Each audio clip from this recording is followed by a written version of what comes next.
शुभ सकाळ सकिनो। आज बनवूया आपण लसूणी शेव। तर मी अर्धा किलो बेसन पीठ घेतलं, हे चाळून घेतलेलं आहे। आता यामध्ये आपण 1 वाटी तेलाचं मोहन टाकू।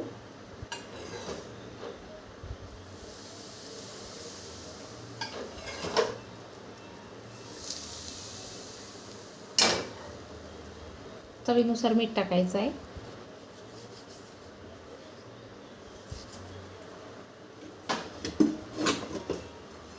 आणि आवडीप्रमाणे तिखट तुम्हाला जसं आवडतं, मी छान झणझणीत तिखट करणार आहे।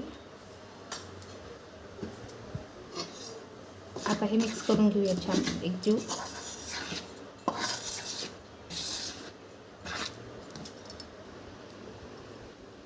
बघा, लसूण आणि जिरं बारीक केलेले मिक्सरमध्ये, तर आपण चाळणीने चाळून घेऊया।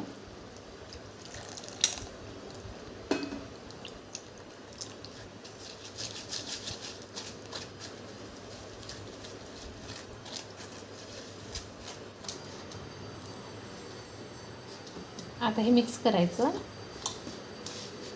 थोडं थोडं पाणी टाकून याचा घट्ट गोळा करायचा। किंचित सैल ठेवायचा, फार नाही ठेवायचा।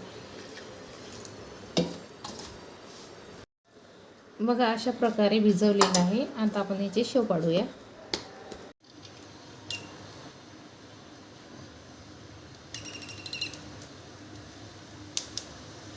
अशा प्रकारे शेव पाडून घेऊया आपण।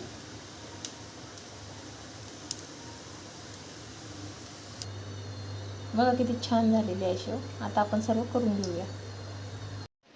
बघा, अर्धा किलो पिठामध्ये आपले एवढे शेव तयार आहेत। तुम्ही सुद्धा बनवा। आवडल्यास लाईक करा, शेअर करा आणि सबस्क्राईब करायला विसरू नका।